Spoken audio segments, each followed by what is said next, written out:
En esta ocasión nos acompaña el profesor investigador de la Universidad Autónoma del Estado de México, Miguel Ángel Díaz Carreño, para platicar sobre el impacto que tendrá la inflación en los niveles de pobreza que tiene nuestro país. Hemos estado dando seguimiento a estos niveles de inflación tan altos que se registraron desde finales del año pasado y esto impactará en los índices de pobreza, según lo que asegura este economista. Un gusto saludarlo. Buen día, bienvenido. Gracias, gracias, saludos. ¿Cómo incidirá la inflación en el comportamiento de la pobreza, que ya es bastante aguda en el caso del país y particularmente el Estado de México, que es uno de los puntos poblacionales en donde esta pobreza también se ha venido agudizando? Sí, bueno, desafortunadamente, el año que acaba de concluir, en 2021, el nivel de la inflación o el crecimiento promedio de los precios en la economía se ubicó a una tasa de, pues, por lo menos el doble de lo que venía presentando en años anteriores. Es decir, en 2020, la tasa de inflación fue alrededor del 3%. Sin embargo, para 2021 brincó hasta el 7.4% a nivel nacional. Para el Estado de México fue un poco más reducida, pero sin embargo, la tasa de inflación también se aproximó al nivel del 7%. Esto es muy delicado porque en nuestro país, buena parte de la población genera ingresos muy reducidos. O sea, como dato, podemos citar que alrededor de la cuarta parte de la población trabajadora tiene como ingreso el equivalente a lo que es un salario mínimo.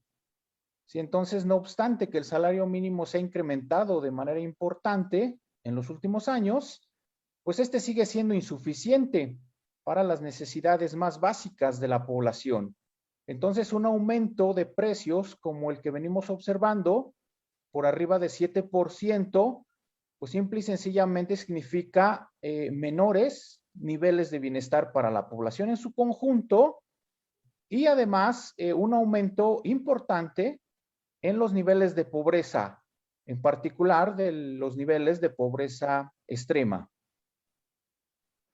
En este sentido, profesor, el tema de la alimentación se vuelve más crudo, es uno de los indicadores que usted señalaba, es el reflejo de manera más puntual para observar el comportamiento de la pobreza y su agudización en el país. La mayoría de los ingresos lamentablemente se van a este rubro y en el caso de los sectores sin ingresos fijos, pues esto se agudiza de manera más grave.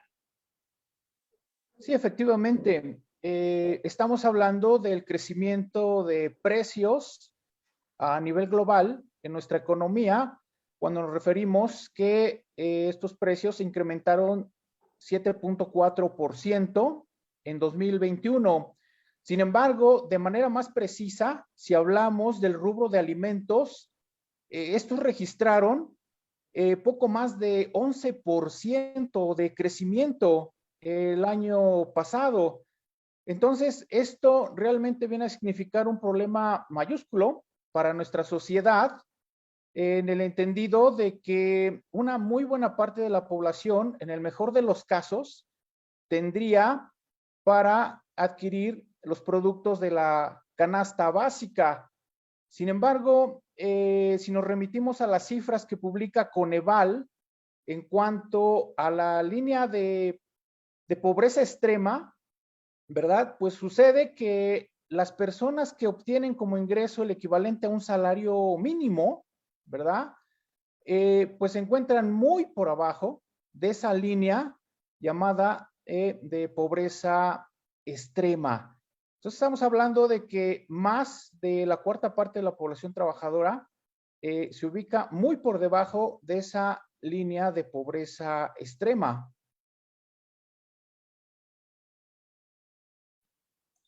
El Fondo Monetario Internacional está señalando que en el caso de los indicadores de pobreza en nuestro país, han empeorado, se observa en el caso de 2020, debido a la falta de acceso a los servicios de salud y también a raquíticos apoyos en el sistema fiscal para los sectores de la iniciativa privada, que son los que de alguna manera no podemos dejar de lado en hacer frente a esta pandemia, pero tendría que estar habiendo un cambio de visión por parte del gobierno federal y ampliar un poco este acceso a los servicios sociales para revertir este panorama de empobrecimiento.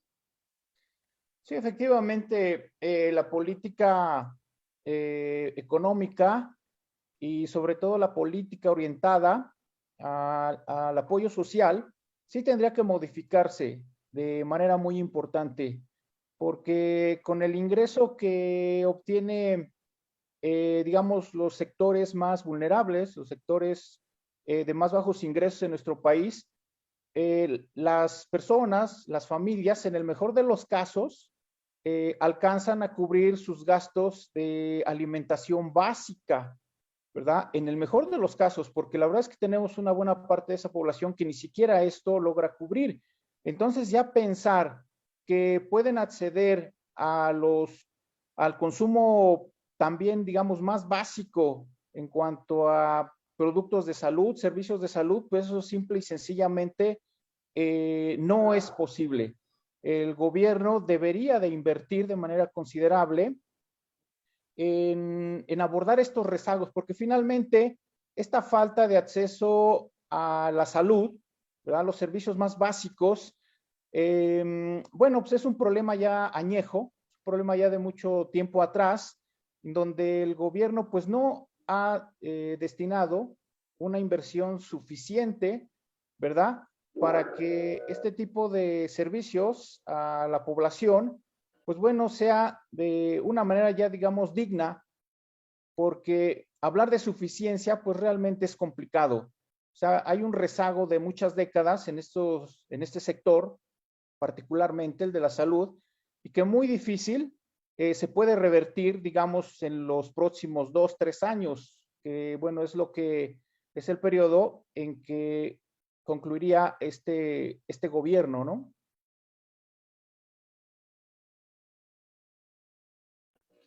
Pero sí tendría que haber una política de estímulos y de acompañamiento a estos sectores sin ingresos fijos y no solo esta política social que hemos visto.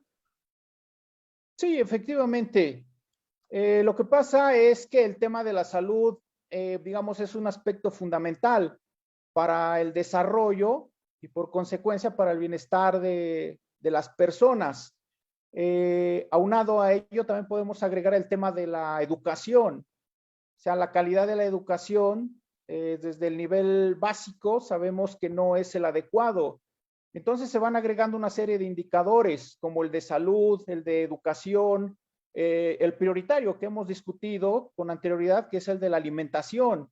La verdad es que pues el gobierno no ha hecho un esfuerzo importante, ha distribuido los recursos de otra manera y me parece que sí faltaría aumentar la calidad, ¿verdad? O el diseño, digamos, estratégico para atacar de mejor manera los problemas más elementales de la población, que se reducen a eso, su alimentación, salud y educación.